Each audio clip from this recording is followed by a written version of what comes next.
5 करेंगे। The points P, Q, R, S, T, U, A and B on the number line are such that TR is equal to RS is equal to SU and AP is equal to PQ is equal to QB। यहां आप एक number line देख रहे हैं, इसके अंदर US, RT, AP, QB ये points हैं और ये पॉइंट्स इस तरह से हैं कि इनके बीच में ये पार्ट्स बराबर है। यहां पे TR बराबर RS के है और RS बराबर SU के है। यानी जो डिवीजन हो रहा है ना -1 से -2 तक, ये जो एक नंबर का एक पार्ट का डिवीजन हो रहा है, ये 3 डिवीजन हो रहे हैं, ये आपस में बराबर है। यहां से यहां, यहां से यहां, यहां से यहां। सेम उसी तरह से यहां पे A से P, P से Q और Q से B, ये एक नंबर के 3 डिवीजन हो रखे हैं, ये तीनों बराबर है। इस डिवीजन को आपको बड़े ध्यान से समझना होगा। Name the rational numbers represented by P, Q, R, S। तो P, Q, R और S ये जो नंबर्स हैं, ये किस रैशनल नंबर को रिप्रेजेंट करते हैं, ये आपको बताना है। चलिए हम P से शुरू करते हैं। सबसे पहले आप P को देखिए, P कहां पे है। P लाई करता है 2 के बाद और 3 से पहले, यानी ये जो P है, ये P के लिए कर रहा हूं मैं, P 2 के आगे लाई करता है, यानी 2 तो ये पूरा पूरा है, ये होल हुआ, 2 तो पूरा है। आगे जो अगला पार्ट है जो 3 में है, वो 1, 2 और 3 हिस्से हो रखे हैं। तीसरे नंबर के 3 हिस्से हो रखे हैं और जो P है वो पहले हिस्से पे लाई करता है, यानी कि ये तो हो गए हैं 3 हिस्से और P लाई करता है पहले पे, तो ये 1 हो गया। तो ये P के लिए ये नंबर है। अब ये नंबर हो रहा है मिक्स फ्रैक्शन में, आपको बनाना है रैशनल नंबर, तो इसको P बाई Q की फॉर्म में हमें बनाना पड़ेगा। 3 2s are 6 और ये 1 जोड़ दिया 7।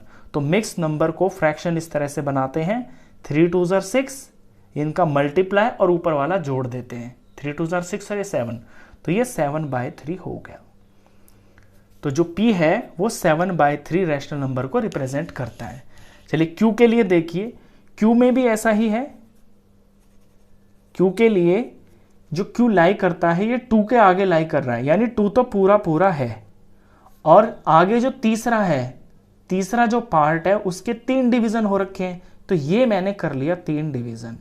अब Q कौन से पे लाई करता है, 1 और ये 2, ये सेकंड वाले पे लाई करता है, तो ये यहां पे 2 लिखा जाएगा।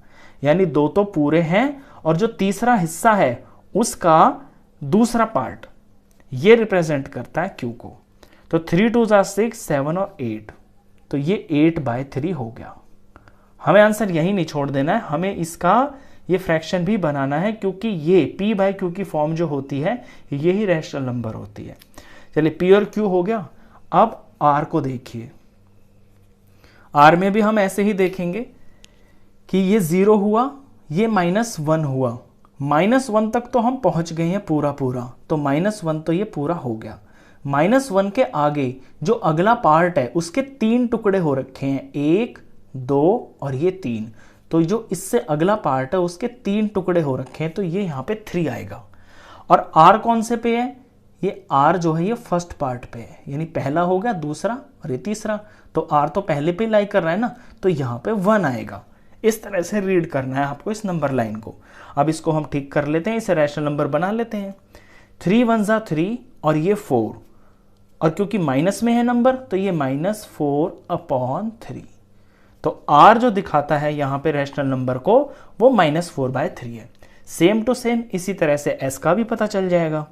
अब S को देखते हैं, ये -1 से आगे है ना, तो -1 तो पक्का पक्का है, तो ये हुआ -1। आगे जो इससे पार्ट है उसके 3 टुकड़े हो रखे हैं, 1 2 3, तो ये मैंने अगले पार्ट का 3 टुकड़ा कर लिया, नीचे 3 लिख के। अब S लाई करता है सेकंड पार्ट पे, 1 और ये 2, ये सेकंड पार्ट पे लाई करता है ना, तो ये 2 हो गया। बस अब इसको बना लेते हैं रैशनल नंबर। 3 1s are 3, 4 और 5 ऊपर का जुड़ गया, तो 5 हो गया ऊपर, और ये माइनस में है ना, तो ये -5, और नीचे जो है वो एज इट इज ही रहता है। इस तरह से नंबर लाइन को रीड किया जाता है, और किसी भी नंबर की जो वैल्यू है वो इस तरह से पता की जाती है। क्वेश्चन